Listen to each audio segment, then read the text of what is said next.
आणि राहुल गांधींची न्याय यात्रा 12 तारखेपासून महाराष्ट्रात येतेय। ठाण्यामध्ये 16 मार्चला राहुल गांधींची सभा होतीये। जांभळी नाका इथे स्टेज नसणारी सभा होईल। त्यानंतर मुलुंड मार्गे दादर चैत्यभूमी इथे यात्रेचा समारोप होईल।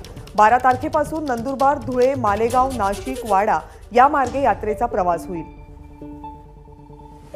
म्हणजे राहुलजी गांधी यांची न्याय यात्रा सुरू आहे आणि ती न्याय यात्रा 12 तारखेला नंदुरबार जिल्ह्यामध्ये प्रवेश करते आहे। गुजरातमधून वाडा मार्गाने ते आपल्याकडे भिवंडीमध्ये येते आहे आणि 16 तारखेला सकाळी सुरुवात झाल्यानंतर भिवंडीच्या मुक्कामानंतर 16 तारखेला ते सुरुवात करतील आणि ठाण्यामध्ये त्यांची एक